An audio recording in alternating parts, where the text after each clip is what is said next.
How's it going, everybody? My name is John. And I'm your host of Style Sunday, Michaela. And today we are going to be going over the WWE Best of 2024. We're stealing the categories from Sports Illustrated, but we were not so happy with their picks. So now we have to make what we believe are the rightful picks. Without further ado, the first category we're going to get into is who is the best male wrestler. And by the way, Sports Illustrated did this for all of wrestling. We're just doing WWE because we don't watch other companies. We don't have that much time in our lives, unfortunately. So who is the best male wrestler in the WWE? You can go first. Hot take. I had Gunther. I feel like his IC run was really good. It was needed. And then he also went for and succeeded for the World Heavyweight Championship. And he's doing a good job, so I think that's a good enough reason to pick him as the men's superstar of the year, because he's done so many things and he might not be the best guy He also in the won world. King of the Ring. Not in my eyes, he didn't, but... Gunther never wore the crown and she's salty about it. Or the ring. I thought about picking Gunther. He was definitely in the short list. There's no way I was picking Roman Reigns for this. So I have Kevin Owens as the best male superstar of the year. And the reason that I have Kevin Owens is because he is consistently either the most enjoyable or one of the most enjoyable things on every single show he appears on. His most recent run, turning heel with Cody Rhodes, has been fantastic. Him being a face with Randy Orton was also fantastic. The character constantly makes sense. Everything he says has always got a logical point to it. He's the most justified heel in WWE history. And he's comedic, great promos, great wrestler. I really can't think of any other reason not to give it to Kevin Owens. So my pick is Kevin Owens. I think it's funny how we swapped. Because normally I'm always Team Kevin, you're always Team Gunther. Yeah, I'm always Team Gunther. I always have crazy. Gunther. So yep, that's a little bit of a switcheroo there. Next we have the Women's Superstar of the Year. Who did you have, honey? This one is more of an obvious pick. I have Liv Morgan as Female Superstar of the Year. Wow. And Liv Morgan on paper has had probably the best 2024 in WWE. I could just go off of her run on paper. She's been champion for most of the year. 200 plus days. She has been a pretty good champion at that. She's had a pretty decent amount of defenses against some pretty credible opponents, including a win over Rhea Ripley. Liv recently listed the opponents that she beat, which include Becky Lynch. It's a pretty long list of people that she's beaten. She's also pretty consistently good on the mic. She has a lot of laugh out loud lines. Genuinely, she says them and it makes me laugh. I think that was Sports Illustrated's pick as well, if I'm not mistaken. I don't remember. But anyway, who do you got and why? I have Liv Morgan.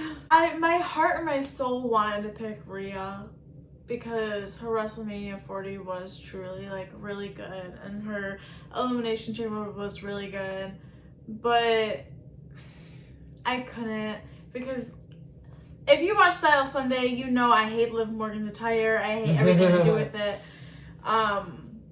But she is a good champion. Her character itself is really good. I said it to John before that if I were to be in wrestling, I would lean in more like Liv Morgan's character, just because it's fun to do, and I see why she's has fun doing it. But Liv's just the best on the mic, and for the women, best on the mic for women's. Yeah, that's gonna be coming up in a bit here. That's not a spoiler. Or a prediction. Next, we have the Breakout Superstar of the Year. Did you go first for the last one, or did I go first? You go first for this one. Who do you got and why? Tiffy time. Duh. How could I not have Miss Money in the Bank, Tiffany Stratton? Her Money in the Bank run isn't the best. It's controversial, but I like the briefcase. I like her. I think she does really good, especially with working with Nia Jax. I like them together. I like their little feud relationship that they have going on. Mm-hmm. So I like her with her story a lot. I agree. I'm pretty sure Tiffany Stratton made her debut this year. But from the debut match, the first match I remember seeing her in that she really showed out was the Elimination Chamber 2024. And she did the moonsault off the top. She looked really dominant. She eliminated Naomi in that match. We recently just rewatched it. And yeah, Tiffany Stratton was just the highlight of that match. She really made the match. The crowd was really behind her, and that put her over for me. Throughout the rest of the year, she had a really good run, culminating with this team with Nia Jax and the Money in the Bank briefcase win. As she said, the run with the briefcase hasn't been quite as good, but we know it's going to pay off probably with the championship. If it's a failed cash-in, Triple H is a dickhead. All right. Wait, did you also have Tiffany? Yes, I also had Tiffany Stratton. I would say you're hyping my answer up too much. And who do you have for the match of the year? I have Drew McIntyre versus CM Punk in a Hell in a Cell from, this September? That was a good one. I thought that match was absolutely amazing. Not to mention my expectations were a little bit low going in just because CM Punk is a little bit older. I don't know if he's going to do what he, fully can do in a Hell in a Cell. How is this match going to be? But it lived true to the Hell in a Cell name that I remember from the Attitude Era in the past. It was an absolutely brutal match. The most brutal spot in that brutal match was Drew McIntyre getting smacked in the head with a toolbox, absolutely splitting his skull open. There was another spot where he did a Claymore and Punk moved and he fell back first into the steel steps. Absolutely brutal match. Drew McIntyre deserves all the props in the world. CM Punk deserves all the props in the world. Great match. Match of the year for me. How did I forget about that? Okay, I'm going to be honest. I never filled it out. And I was sitting here and I was thinking, okay, what match pops in my head? Because obviously, if the first one that pops in my head clearly has to be the best one. And it kind of was. It was Liv Morgan versus Becky Lynch. That is. I mostly like it and picked it because I remembered it for one. Out of all the matches, I remembered that one. And Dominic really broke my heart. I believe that's the night that he fully betrayed Rhea.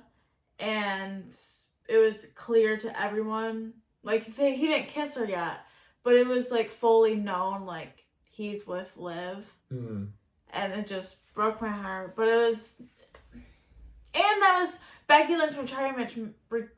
English. That was Becky Lynch retirement match. For now. Next category we have, which we're going to breeze through, is Show of the Year, which is WrestleMania 40. Next one we got is the Storyline of the Year.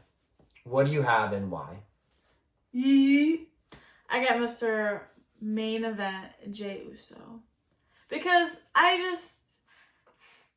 he's involved so much from that piece of crap stable. I just think he's done so much better without them. Yes, he won. Yes, he lost. But he still won his first singles. It didn't last long, but that wasn't technically his fault. And then he was doing really good with moving from SmackDown to Raw, being his own. That was probably hard to do and scary to do. Not really knowing many people on Raw like he does, but they're always enemies, I feel. Because he's on the Bloodline. I don't know. I just love everything to do with Jey Uso, and I'm going to yeet my way down every single hallway. Well, my story of the year is technically the Bloodline storyline. And I'm not a huge fan of Roman Reigns' return. I don't understand why people cheer him. He's still a heel. He's still a heel. So I don't understand why people cheer him. Seth Rollins was completely correct in his one promo where he said Roman Reigns has shown no empathy. He hasn't apologized to anyone. So I'm not talking about that. I'm talking about the Bloodline storyline going into WrestleMania 40. Where it started with The Rock slapping Cody Rhodes and the heel turn. And then eventually culminating with the WrestleMania 40 match where The Rock pinned Cody Rhodes. And then Cody Rhodes pinned Roman Reigns. So for me, that was the best story of the year. It definitely had me the most involved. I thought the way that they ended it with the Shield thing too, where Seth goes in for Cody and he gets hit in the back with the steel chair from Roman. Roman could have retained, but he chose his vengeance against Seth finally after 10 long years. And everything about the story was really good. The Rock was really good. Everything was really good. What's next? Next, we have the rivalry of the year. What you can go first for this one. Drew and Punk. I don't feel like I need to explain. Well, I also have CM Punk and Drew McIntyre. Clearly the best. That was almost more obvious than WrestleMania 40 being the show. That was the pick that I believe Sports Illustrated had. And yeah. The reason why I picked it was because, as I said previously, I totally forgot about the Hell in a Cell match. So that's not why I picked it. I picked it for the strap match. The strap match. It was confusing, that was good too. But like really good because I never seen a strap match and the strap match rules were complicated, especially with the tapping. But once I got it, and it was really good and really interesting for that whole match itself. So that was the reason why I definitely had to pick it, especially because the freaking bracelet that CM Punk was so obsessed with for I get it, but like, come on now, you're how old? Go ask your daughter to make it. Do they have a daughter? No. Go ask your dog to make it. Like, come on now. Who do you have for the best heel turn? The Rock. Oh my gosh, we're different for this one. So, The Rock is a sleeper pick this year because it happened so long ago, but people don't seem to remember. The Rock did not come back as a heel. At the start of even that press conference where he slapped Cody Rhodes, he was a face at the start of that press conference. But him slapping Cody Rhodes was the ultimate heel turn, which led into the final boss run, which is my favorite version of The Rock. I love The Rock. His 2003 run is just about equal with the final boss run, but the fact that I'm getting to witness the final boss run live, where I'm born in 2001, so I couldn't watch the 2003 run fucking live. That's 2 years old. So the fact that I get to watch basically that version of The Rock come back again, but in my opinion, even more badass, well, that's got to be the best heel turn for me. I had the New Day turning on Big E because as I knew that it was a good one when it affected me when I don't really know the New Day. Like I do, but I don't know their whole 10 years. I know a year, if that, and that's the last year without Big E when they were like basically turning on each other or not on TV. Like I don't really know much of the New Day, but yet when they turned on Big E, holy shit, you guys, it was huge and very unexpected. So I agree. I had to pick them. We have the best tag team of the year. Who do you have and why? I have DIY. DIY. Because of that turn. Because when they were pushing each other in the match and they got us all fooled. Like I was like, what the heck? Like what's going on? I thought we were all peachy and cool and now you guys hate each other? Like what's going on here? And then they did it to win, so clever, so genius, and I have to give it to them. It might be recency bias, but they need the props. All the props given to them. I'm surprised you don't actually have this team as your tag team of the year. I have the Awesome Truth as my I tag team really of thought the year. about it. This was another one Because that I typed out. The Awesome Truth got back together even though it didn't seem like it was going to happen. They had the shock win at WrestleMania to win half of the tag team championships at that time. They were there for the debut of the new belts, which ultimately led to The Miz eventually turning heel on R-Truth, which I think was a really good run for the tag team. Yeah. It was not too long where it overstayed its welcome. It was just a perfect run, which had a great tag team title reign, a great WrestleMania moment in it, hashtag trademark, WrestleMania moment in it, and yeah, best tag team of the year for that alone. Okay, big guy, and the best on the mic. Who do you got? Oh shit, I forgot about best on the mic.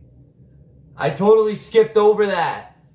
I totally introduced the last one as the last category. Now if you guys are still here, that's a major props. Okay, then I'll go first then. I got Mr. Kevin Owens to be the best on the mic.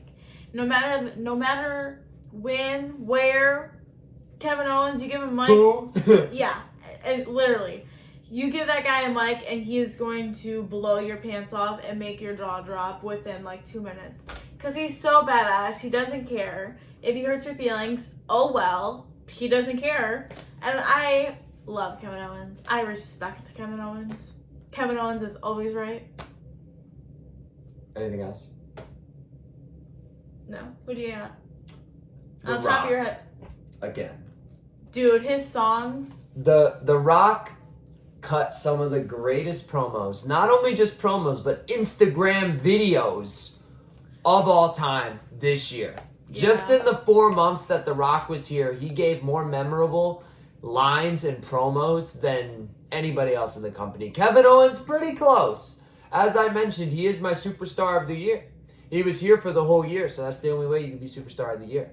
But The Rock just showed out with the mic. Nobody can touch The Rock on the mic. There's a reason that he is the most famous man on the planet. The Rock is fantastic on the mic.